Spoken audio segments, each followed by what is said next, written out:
Barkha. And well, a very warm welcome to you, Barkha. Coming first of all to you, your reactions to the split verdict of the Delhi High Court. Yeah.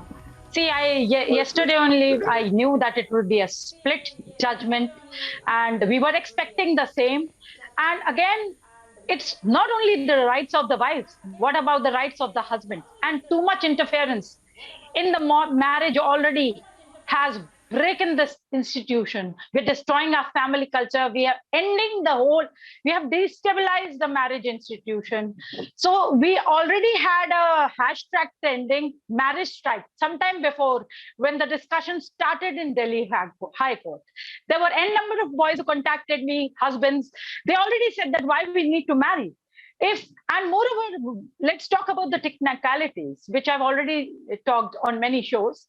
How is the husband going to prove his innocence? So again, I don't think so. This matter will go to the Supreme Court, as said by someone right now. Well, we'll talk about the technicalities, Barkha, but I'd like to come to Napnai ma'am first. Your immediate reactions. Did you expect it as much as Barkha has just said? I was expecting the same. Absolutely, because the husband's right, the men's right has to be also heard. They also have a say. Verdict. Both of our guests seem to suggest that they expected it. What about you? What were your reactions when you heard that the Delhi High Court has given a split verdict? Now the next step is the Supreme Court. About the whole thing, it's just that we don't know what Supreme Court will decide, and at least we should be happy that discourse has started, whether we are on the same page or not. Because I know my friend Barkha is there, she might disagree. She's talking about right of a husband, but nobody gives right to anybody to rape someone, so it's not about the rights, it's about what is legal, what is illegal, what is a crime. So consent, as we all know, is very important. If just because you are married and you just do some rituals, or you have documents that your husband wife doesn't give you right to be a criminal. I mean, what is the difference between a rapist husband and a stranger rapist? The rapist is a rapist. Let's take it like that. So I'm happy it has gone to Supreme Court. At least 3 judges bench or a larger bench will be in a position to decide better, because here it was split and we knew it since so many days that it will be a split verdict. But at least the kind of dialogue which this country needed on marital rape has started. So as an activist, as women rights activist, I'm happy about it. But we yet to see the light of the day, which will come soon.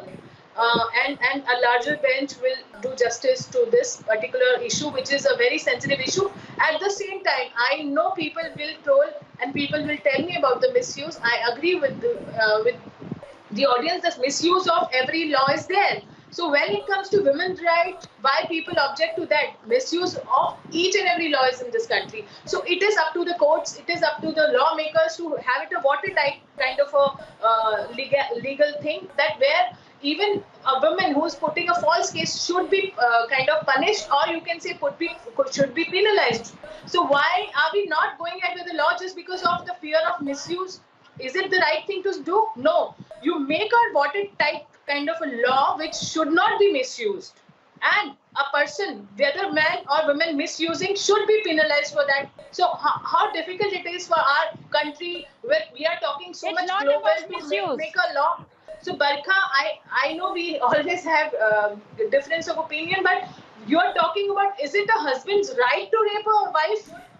Do you agree? I'm not talking. I never said that it's the husband's right. Spoken like an activist, Yogita. But I'd like to bring in Mrinalini now. Mrinalini, when we talk about how the law has decided it's a split verdict, and both lawyers, both sides have put in their points of view. Your thoughts, did you expect that it would be a split verdict? And how far is it possible now to move into the Supreme Court to seek a further reprieve from the Supreme Court in this regard? At the outset, I think it was quite evident from the way the matter was proceeding in the court, that the indication was that it could be a split verdict. So I would not say that this was something which was not expected. A split verdict in a matter like a marital rape, and which I think, and I believe, and every woman should believe, that is a violence on a woman. Now, whether that violence is within the marriage or outside the marriage, we can keep on debating till the cows come home. But I think the point is that it is a violence. The very fact that it is a split verdict shows and indicates that there are two divergent views on the same issue without considering the fact that the violence of the woman on the woman, is the core issue over here that needs to be addressed. And that needs to be addressed with a lot of sensitivity. It needs to be addressed with a lot of more than sensitivity. It is also the care and concern for the safety and security of the woman. The standard, cliched, and age-old thing is that there is an abuse of law. Undoubtedly, there is an abuse of law. There are certain sections of the law, like 498A, which has been abused by certain section of the women. Domestic Violence Act, it has been abused by the certain section of the women. But are you telling me today, or anybody telling me today, that just because a particular section of a law could be abused, you should not have that law? I don't think that's a very fair comment, or that's a very logical way of looking at the whole thing. What needs to be addressed is, then are there any kind of safeguards for a woman in the marriage so that she is not subjected to it? You don't want to make a law. You don't want to make it an exception, as what they're saying, that that the exception has to continue to remain, so there is no marital rape for 375. Then what are the measures that is being brought about to bring about the safety of the woman within the four walls of her own home where she is subjected to rape? Unless that is done, this does not become meaningful. Yes, and as somebody said, the next logical step is go to the go to the Supreme Court. The different high courts have come out with their own verdict. And obviously the Supreme Court, being the apex court, will rule on what they feel appropriate. But I think the trend that is now being seen by this verdict is not all care for the violence of the woman within the four walls of the house. And I think that's not right. I think that's a very sad day for every woman on this earth. That's all that I have to say. Right. Well, NS Nappinai, I could not come to you earlier because of certain technical issues. I'd like to come to you now and ask for your views on this. Well, Barkha, just after I speak with Ms. Nappinai, I want to check the connection as well. Very quickly, Ms. Nappinai, your thoughts, your reactions. It will now be heard in the Supreme Court. What can be, where are we going? Absolutely. So here is my immediate take with respect to the verdict. One, the split verdict was expected. Secondly, the split verdict also puts the position on the issue of whether we should look at it from the victim perspective or from the perpetrator's perspective. Now, the real issue here is, one, is marital rape okay? Is it to be permitted merely because it is within the ambit of a societal aspect of marriage? Marital rape in any form cannot be countenanced. But how do you go into the evidentiary value? How do you establish marital rape? And do you still categorize it as rape or as an offense against a woman is the issue that we need to look at.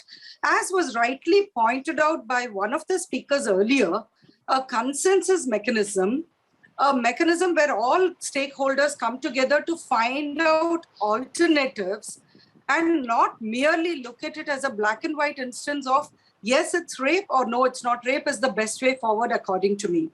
A way where we can provide remedies to the victim without yes, it being it's rape used or as no, a it's weapon not. in the Coming hands to you, of a Barkha, bad as you were actor. saying, The same way as a lot of offences has been the husband's misused. point of view also has to be considered. Would you continue your thoughts on that? Exactly. Moreover, I'd like to first bring in, I think everybody knows it, that there are already provisions for wife. Already there are provisions where she can approach the police as well as the courts. She can get divorced if she is being abused. So why another law? Secondly, the technicalities. How is the husband going to prove his innocence? Are we going to put a camera in the bedroom, or we are going to sign a consent form? And are we in a, like the courts want to put a thanedar in the room, in a bedroom where they're going to shoot the porn movie and then show it in the court. So clearly, clearly, as you've pointed out, and Napinai Man has also pointed out, also Mrinalini Deshmukh has pointed out, the court having to work through various challenges. The most important of it being the evidentiary information. How much is that available? How much can that be made available? We are running out of time. I'm very sorry. Many thanks to all our guests on the show, Barkhat Rehan, NS Napinai, Mrinalini Deshmukh,